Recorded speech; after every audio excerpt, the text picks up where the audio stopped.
un peu nécessaire pour comprendre comment fonctionne ce fameux code source du vaccin. Donc, sans plus attendre, maintenant qu'on a ces informations, je propose de débuter cette conférence. Et pour commencer, je vous propose de voir un petit peu à quoi ressemble, alors vous l'avez sans doute déjà vu, mais voir à quoi ressemble ce fameux virus du Covid-19 dont on parle depuis si longtemps, le SARS-CoV-2. C'est une boule avec des pics dessus, et ces pics, on appelle ça la protein spike. Donc ça, vous l'avez sans doute déjà vu, et ça fait que ce vaccin, vous le reconnaissez facilement, et en fait, votre corps le reconnaît facilement aussi. On reviendra là-dessus tout à l'heure.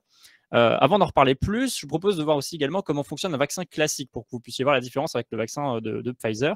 Donc sur le vaccin classique, en général, on prend le virus de la maladie qu'on souhaite éradiquer. On le désactive en laboratoire, donc avec des procédés spécifiques en fonction de la maladie. Et puis on va mettre tout ça dans un liquide, et ce liquide, on va l'injecter dans le corps, et le corps va comme ça apprendre à se battre contre le virus, à le reconnaître. Il va se dire, ok, ça c'est un corps étranger, je dois l'éliminer, voilà comment je fais. Et le jour où il est face à un vrai virus qu'il doit vraiment éliminer, eh ben, il sait faire. Donc ça, c'est une technique classique qu'on utilise maintenant depuis de nombreuses années, mais qui n'a pas été la technique retenue par Pfizer pour son vaccin contre le Covid-19. La technique retenue, c'est un vaccin à ARN, vous avez peut-être déjà entendu parler de ce terme-là. Et pour comprendre comment ça marche, il va falloir qu'on zoome un petit peu dans le corps humain. On va même devoir zoomer beaucoup plus que ça. Voilà, là on est pas mal. On va rentrer directement dans le corps humain et on va aller voir comment ça fonctionne. Alors, je vous présente une cellule humaine, enfin même plutôt l'intérieur d'une cellule humaine. Il y a tout un tas de choses super intéressantes, mais aujourd'hui, il n'y a que deux choses qui nous intéressaient. C'est le petit 1 qui est au tout centre, qui est en fait le noyau de la cellule. Et puis, c'est le numéro 3, c'est ce qu'on appelle les ribosomes, qui sont tout autour du noyau de la cellule, mais pas dans le noyau. Et ça, c'est important, vous allez comprendre pourquoi dans un instant. Le noyau, sa fonction, c'est de contenir notre génome. Et le génome, c'est grosso modo un plan de notre corps humain, c'est-à-dire que ça contient exactement comment on fabrique notre corps. Donc il y a notamment notre ADN, c'est tout notre matériel génétique pardon, qui est contenu là-dedans. Les ribosomes, de leur côté, ce sont des sortes d'unités de production de protéines. On peut les comparer à des usines de fabrication. Et ces usines, elles ont besoin d'un plan pour fonctionner. Et ce plan, c'est justement ce qui est contenu dans le noyau. Mais là, on a un premier problème parce que le noyau et les ribosomes, ils sont séparés, puisque le noyau, il est enfermé, il est interdit formellement pour un génome d'aller sortir, se promener pour aller à la rencontre d'un ribosome. Et donc, pour que l'unité de production, notre ribosome, puisse avoir accès au plan de fabrication, eh bien, le corps humain est quand même bien fait parce qu'on a un truc qui s'appelle l'acide ribonucléique et qui lui fait une photocopie du plan qui est dans le noyau. Et il va aller se promener, il va sortir du noyau et il va aller vers l'usine de production. Donc voilà, on a notre acide ribonucléique qui va vers notre usine. Il se trouve que c'est un nom un peu barbare, acide ribonucléique, et généralement on appelle ça plutôt un ARN messager. Et ça, vous avez peut-être déjà entendu ce terme-là, tout simplement parce que c'est justement ce qui est à la base du vaccin de Pfizer. Le vaccin de Pfizer, c'est tout simplement un ARN messager qu'on va mettre dans un vaccin. Donc l'idée, c'est de prendre un plan de fabrication, de le mettre dans un vaccin et de l'injecter dans le corps. Un peu nécessaire pour comprendre comment fonctionne ce fameux code source du vaccin. Donc, sans plus attendre, maintenant qu'on a ces informations, je propose de débuter cette conférence. Et pour commencer, je vous propose de voir un petit peu à quoi ressemble, alors vous l'avez sans doute déjà vu, mais voir à quoi ressemble ce fameux virus du Covid-19 dont on parle depuis si longtemps, le SARS-CoV-2. C'est une boule avec des pics dessus, et ces pics, on appelle ça la protein spike. Donc ça, vous l'avez sans doute déjà vu, et ça fait que ce vaccin, vous le reconnaissez facilement, et en fait, votre corps le reconnaît facilement aussi. On reviendra là-dessus tout à l'heure. Avant d'en reparler plus, je vous propose de voir aussi également comment fonctionne un vaccin classique pour que vous puissiez voir la différence avec le vaccin de Pfizer. Donc sur le vaccin classique, en général, on prend le virus de la maladie qu'on souhaite éradiquer. On le désactive en laboratoire, donc avec des procédés spécifiques en fonction de la maladie. Et puis on va mettre tout ça dans un liquide, et ce liquide, on va l'injecter dans le corps, et le corps va comme ça apprendre à se battre contre le virus, à le reconnaître. Il va se dire, ok, ça c'est un corps étranger, je dois l'éliminer, voilà comment je fais. Et le jour où il est face à un vrai virus qu'il doit vraiment éliminer, eh ben, il sait faire. Donc ça, c'est une technique classique qu'on utilise maintenant depuis de nombreuses années, mais qui n'a pas été la technique retenue par Pfizer pour son vaccin contre le Covid-19. La technique retenue, c'est un vaccin à ARN, vous avez peut-être déjà entendu parler de ce terme-là. Et pour comprendre comment ça marche, il va falloir qu'on zoome un petit peu dans le corps humain. On va même devoir zoomer beaucoup plus que ça. Voilà, là on est pas mal. On va rentrer directement dans le corps humain et on va aller voir comment ça fonctionne. Alors, je vous présente une cellule humaine, enfin même plutôt l'intérieur d'une cellule humaine. Il y a tout un tas de choses super intéressantes, mais aujourd'hui, il n'y a que deux choses qui nous intéressaient. C'est le petit 1 qui est au tout centre, qui est en fait le noyau de la cellule. Et puis, c'est le numéro 3, c'est ce qu'on appelle les ribosomes, qui sont tout autour du noyau de la cellule, mais pas dans le noyau. Et ça, c'est important, vous allez comprendre pourquoi dans un instant. Le noyau, sa fonction, c'est de contenir notre génome. Et le génome, c'est grosso modo un plan de notre corps humain, c'est-à-dire que ça contient exactement comment on fabrique notre corps. Donc il y a notamment notre ADN, c'est tout notre matériel génétique pardon, qui est contenu là-dedans. Les ribosomes, de leur côté, ce sont des sortes d'unités de production de protéines. On peut les comparer à des usines de fabrication. Et ces usines, elles ont besoin d'un plan pour fonctionner. Et ce plan, bah, c'est justement ce qui est contenu dans le noyau. Mais là, on a un premier problème parce que le noyau et les ribosomes, ils sont séparés, puisque le noyau, il est enfermé, il est interdit formellement pour un génome d'aller sortir, se promener pour aller à la rencontre d'un ribosome. Et donc, pour que l'unité de production, notre ribosome, puisse avoir accès au plan de fabrication, eh bien, le corps humain est quand même bien fait parce qu'on a un truc qui s'appelle l'acide ribonucléique et qui lui fait une photocopie du plan qui est dans le noyau et il va aller se promener, il va sortir du noyau et il va aller vers l'usine de production. Donc voilà, on a notre acide ribonucléique qui va vers notre usine. Il se trouve que c'est un nom un peu barbare, acide ribonucléique, et généralement on appelle ça plutôt un ARN messager. Et ça, vous avez peut-être déjà entendu ce terme-là, tout simplement parce que c'est justement ce qui est à la base du vaccin de Pfizer. Le vaccin de Pfizer, c'est tout simplement un ARN messager qu'on va mettre dans un vaccin. Donc l'idée, c'est de prendre un plan de fabrication, de le mettre dans un vaccin et de l'injecter dans le corps. Et aujourd'hui, ce qu'on veut apprendre à fabriquer à notre corps, c'est justement une protéine spécifique, c'est la protéine Spike, celle qui ressemble donc à celle qu'il y a sur le virus du Covid-19, pour apprendre à notre corps à le reconnaître et à se battre contre. Donc voilà, comme ça, vous avez grosso modo l'idée de comment ça fonctionne un vaccin ARN. Évidemment, c'est très simplifié, mais ça devrait suffire pour comprendre à quoi ressemble justement ce fameux plan du vaccin. Je vous le montre tout de suite. Oups, c'est passé un peu vite. Je vous le montre tout de suite. Voilà, ça passe également très vite. Tout simplement parce que c'est un code qui est en fait relativement court, mais un peu trop long pour défiler aussi vite. Et puis surtout, la distance, je suis pas sûr que l'animation marche super bien. Mais en tout cas, c'est un code qui tient en 4284 caractères. Donc, c'est pas grand-chose, hein, ça tient en 16 tweets. C'est une super information qui pourra vous servir éventuellement pour briller en dîner de famille. Mais voilà, en tout cas, c'est vraiment pas super long comme code. Et on peut aller l'analyser d'un peu plus près pour comprendre comment ça marche. Et pour comprendre comment ça marche, il faut comprendre comment un plan fonctionne en général. Et souvent, vous avez déjà vu de l'ADN représenté de cette manière-là. Alors, c'est pas faux, ça ressemble un peu à ça, mais si on zoome beaucoup plus, ça ressemble à ça. Alors, je suis désolé, le schéma est pas très beau, mais il vous permet de comprendre qu'on a deux brins d'ADN qui s'entrecroisent.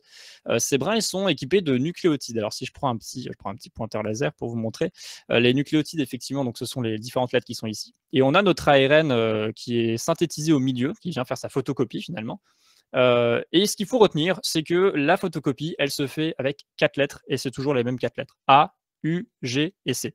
Donc, comme en informatique, on a des 0 et des 1, dans le corps humain, on a des A, des U, des G et des C. Voilà. Une fois que vous avez cette information, vous avez absolument tout ce qu'il faut retenir pour le fonctionnement de l'ARN messager.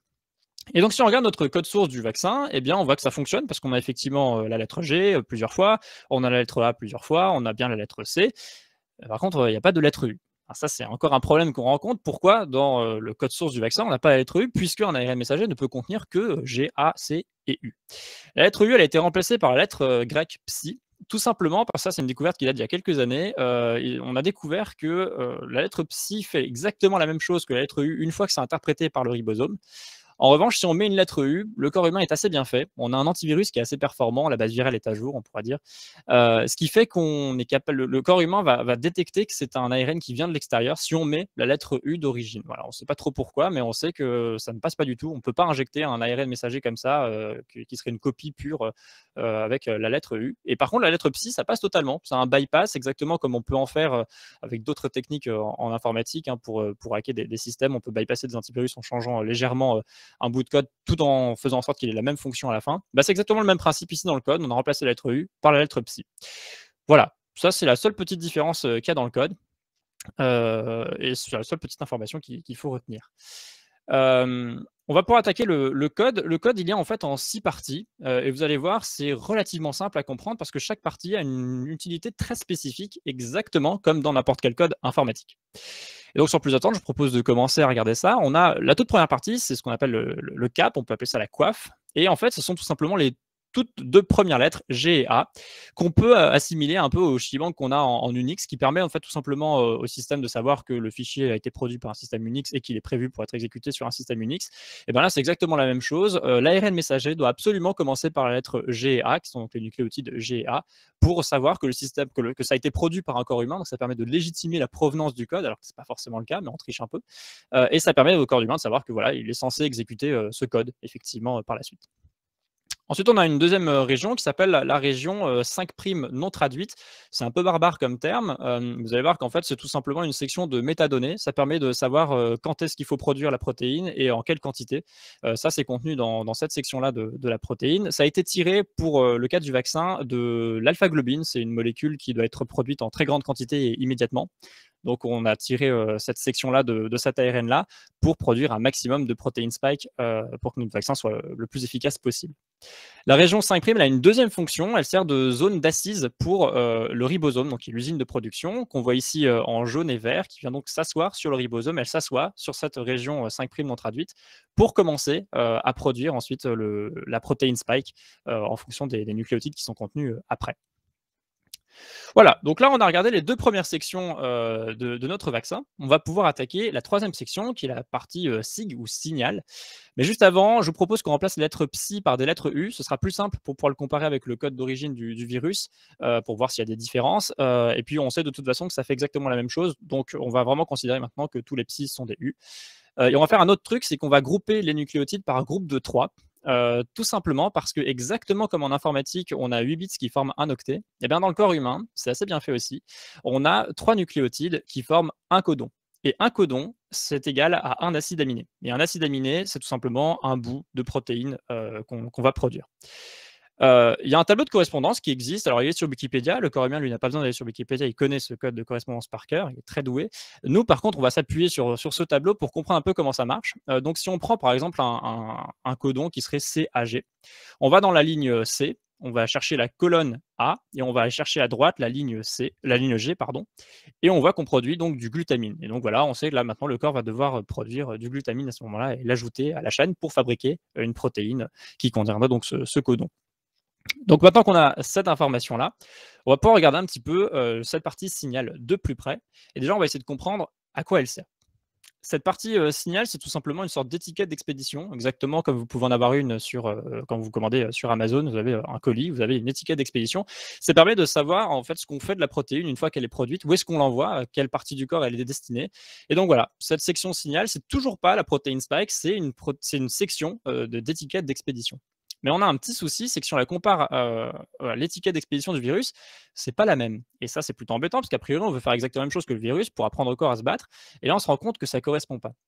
Et bien en fait, si, ça correspond. Si on regarde notre tableau de correspondance et qu'on reprend notre code de vaccin, si on prend la première différence, où on a effectivement dans le vaccin le code UUC, si je fais la même technique qu'avant, donc je prends la ligne U, la colonne U et la ligne C, on voit que je produis du phénylalaline, donc c'est un acide aminé classique, commun.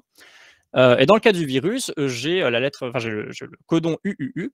Et en fait, si je fais le test, on voit que je vais dans la ligne U, colonne U, et ligne U, je produis toujours du phénylalanine. Et ça, c'est en fait assez logique, puisqu'on a 64 possibilités de codons. Il y a 4 caractères pour 3 codons. Pardon, 3 caractères par codon. Donc, c'est assez logique finalement qu'on produise. Il y a plusieurs codons qui codent pour le même acide aminé. Et donc, c'est cette raison-là pour laquelle on a cette différence. Mais en réalité, on produit exactement la même chose à la fin. Alors, pourquoi on a fait ça? Si on regarde de plus près, on voit que les lettres qui ont été modifiées le plus généralement, c'est les lettres A et U. Elles ont été remplacées par des lettres C et G. Et c'est pas pour rien. Il se trouve qu'on a découvert que les lettres C et G sont beaucoup plus facilement produites et efficacement produites et converties en protéines que les autres lettres. Et donc, c'est tout simplement dans ce but d'être plus efficace que la nature elle-même qu'on a remplacé ces lettres pour produire la même chose de manière plus fiable. Alors, il y a quelques endroits où c'est pas le cas. Ça, ce sont des améliorations propriétaires. On sait que si on rajoute trop de C et de G, à force, la protéine devient moins efficace malgré tout. Donc voilà, il y a quelques petites améliorations propriétaires dont on n'a pas forcément toute l'explication, mais ces modifications ont été faites dans le but d'améliorer l'efficacité de la protéine tout en produisant toujours exactement les mêmes acides aminés à la fin, et donc la même protéine. Ok, on va enfin rentrer dans le cœur de notre code, le cœur de la protéine spike. On va regarder le code de la protéine en elle-même. Et donc là, pareil, si on regarde le vaccin et le virus, on voit qu'on a quelques changements de lettres par-ci, par-là, pas de gros changements majeurs. En fait, il y a quand même 2 gros changements ici. Si on regarde les acides aminés qui sont produits, donc qui sont ici les lettres qu'on voit au-dessus et en dessous. Dans le cas du virus, on voit qu'on a les lettres K et V, et avec le vaccin, elles ont été remplacées par 2 lettres P. Et c'est pas du tout du hasard. Il se trouve que ces 2 lettres P, ce sont les 2 seuls changements d'acide aminé de l'entièreté de la reproduction de cette protéine spike par le vaccin. Et ça a été remplacé par les lettres P qui sont en fait du proline, tout simplement parce que c'est un acide aminé qui a une caractéristique de rigidifier la protéine qui est produite. Et ça nous permet d'avoir une protéine spike qui ressemble exactement à celle qui est sur le virus. Simplement parce que quand on produit généralement une protéine, vous voyez à droite sur la vidéo, ça fait un peu n'importe quoi. Et grâce au proline, on a un truc qui ressemble exactement à la protéine spike qu'il y a sur le virus, même si notre protéine spike, elle, ne sera pas accrochée à un virus. C'est une protéine spike qui va se balader toute seule dans le corps, sans le corps du virus, puisqu'on ne veut pas justement heurter notre corps, c'est pas le but. On a une seule protéine spike, mais qui va ressembler malgré tout à une protéine spike, même si elle n'est pas accrochée au corps du virus, grâce à ces 2 changements. Donc c'est les 2 changements qui font en fait que le vaccin fonctionne, ce qui est assez fou à regarder. Il y a un autre petit changement à la toute fin du vaccin, on voit qu'on a 2 fois le code stop. Tout simplement, là aussi, c'est une amélioration par rapport à la nature. On s'assure qu'on soit vraiment efficace au maximum grâce à cette stratégie. On a ensuite une région qui s'appelle la région 3' non traduite. Alors de nouveau un nom barbare, non traduite parce que c'est donc toujours pas, c'est de nouveau plus la partie traduite qui forme une protéine. Cette section, donc elle s'étend, là je l'ai surlignée ici en violet, et je vais vous décevoir un peu, mais en fait on ne sait pas exactement comment elle fonctionne. On l'a copié là tout simplement, on a vraiment fait un Stack Overflow, on est sur Stack Overflow, on a copié-collé un bout de code d'une autre molécule dont on sait qu'elle fonctionne à notre ARN, qui produit des protéines correctement. Mais voilà, on ne sait pas trop exactement ce qu'elle fait. On sait qu'elle est indispensable dans la qualité de la protéine, de la production de la protéine, mais on ne sait pas exactement comment ça fonctionne. Donc c'est un peu décevant, les recherches continuent, mais malgré tout, on sait que là, ça fonctionne. Donc, chapeau, j'ai envie de dire. Et puis ensuite, le code se termine par la queue, qui est la queue polyaminée A. Et c'est assez amusant parce qu'il y a beaucoup de A dans cette fin, mais ce n'est pas du tout pour rien non plus. Dans un système informatique, quand vous avez un logiciel, par exemple, ou un fichier, vous avez souvent besoin d'une extension, un .exe ou un .docs, par exemple, pour que le système sache avec quoi ouvrir le fichier en question. Et ben, c'est un peu la même chose dans le corps humain. Pour être sûr que ce soit bien un ARN messager, il doit absolument terminer par la lettre A. Mais l'ARN messager, il a un gros défaut, c'est qu'il est assez fragile, et à chaque fois qu'on l'utilise, il s'abîme. Et donc, à chaque utilisation, il perd des bouts de fin, des bouts de A. Et le problème, c'est que quand il n'y a plus du tout de lettre A, le corps humain, il va automatiquement éliminer le fichier parce qu'il ne sait plus quoi en faire. Donc, le fichier ici, c'est notre ARN.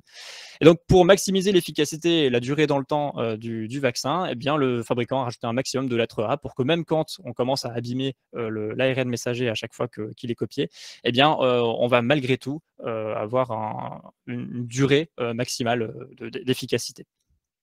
Donc, si on reprend nos 6 différentes parties, vous allez voir que c'est assez surprenant parce que c'est un code qui est issu du corps humain, hein, c'est pas du tout de l'informatique à la base, et pourtant, on retrouve énormément de similitudes avec n'importe quel fichier informatique. On a le cap qui ressemble un petit peu à un start-off file, on a la région 5' qui ressemble à de la métadonnée, qui permet de savoir un petit peu ce que va contenir le fichier. On a la région signal qui peut être considérée un peu comme un header, qui va contenir des informations nécessaires pour la suite du code. Ensuite, on a le code, la protéine spike en elle-même. On a la région non traduite qu'on peut assimiler éventuellement à un footer de fichier, et puis le end of file qui est le polyaminé A, ou alors à la limite une extension de fichier. Et on se rend compte vraiment quand on regarde ça que le code du corps humain est très ressemblant au code informatique. Pourtant, on a commencé à faire de l'informatique avant de comprendre tous ces détails du corps humain. Et donc, c'est assez fou que naturellement, on se soit orienté vers un truc qui ressemble de manière si proche au fonctionnement du corps humain. Alors que, eh bien, ça n'a rien à voir, on ne savait pas, on ne connaissait pas du tout toutes ces technologies, puisque tout ça, c'est assez récent. Et donc, moi, je trouvais ça assez fou, et c'est pour ça que je vous en parlais dans cette conférence, sans être un expert, tout simplement parce que, en lisant ces différents articles, je me suis rendu compte que c'était absolument passionnant. Et évidemment, on peut creuser beaucoup plus, mais juste cette introduction, je l'ai trouvée absolument passionnante. Donc voilà, je ne sais pas si vous avez des questions auxquelles je pourrais essayer de répondre. Comme je ne suis pas du tout un expert, je ne sais pas si je saurais y répondre de manière la plus fiable possible, mais en tout cas, par rapport aux recherches que j'ai faites, je serais ravi de vous répondre.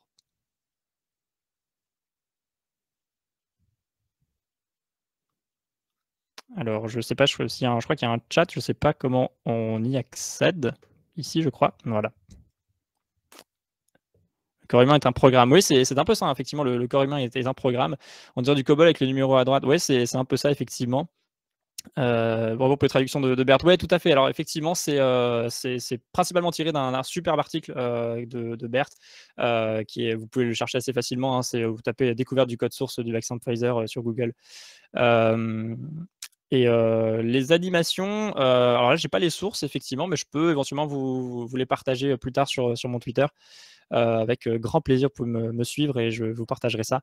Vous trouvez ça sur YouTube, hein, c'est du libre de droit. Voilà, bah, merci beaucoup à vous. Ah, on a encore une question. Si les bioinformaticiens traduisent les données de ce type, de cette manière, pour le traitement de big data, aucune idée. Je pense qu'ils ont des outils qui sont prévus pour ça. Honnêtement, je ne sais pas exactement comment ils travaillent. Je ne saurais pas te répondre de manière plus précise.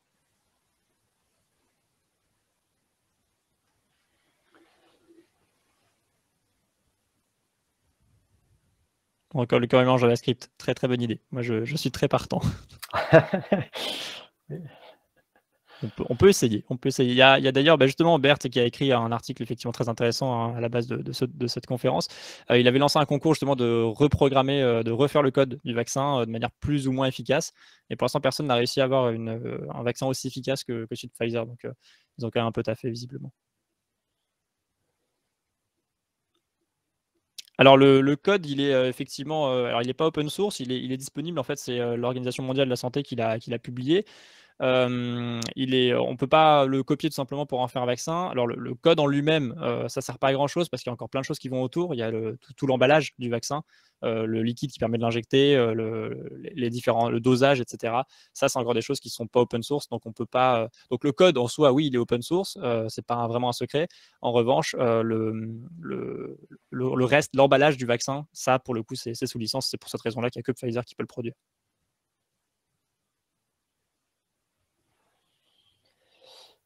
Bah, merci beaucoup, Colin. Je crois qu'il n'y a plus de questions. Bah, écoute, c'était top. C'est qu'au départ, ça faisait un peu le dessin animé à la vie, là, la découverte de la cellule. Oui, tout à fait. Donc merci beaucoup à toi. N'hésitez pas à aller mettre un feedback, ça fait toujours plaisir, je sais, aux speakers, des feedbacks constructifs. Tout à fait. J'ai mis le lien. Puis sinon, on se retrouve à 17h20 pour la keynote d'Asim Hussain de Microsoft sur, voilà, sur ses principes de développement logiciel durable. Merci beaucoup, à tout à l'heure, et vous pouvez aussi rejoindre les salles de discussion pour aller chatter avec les copains, les collègues, etc. Merci, Colin. Merci.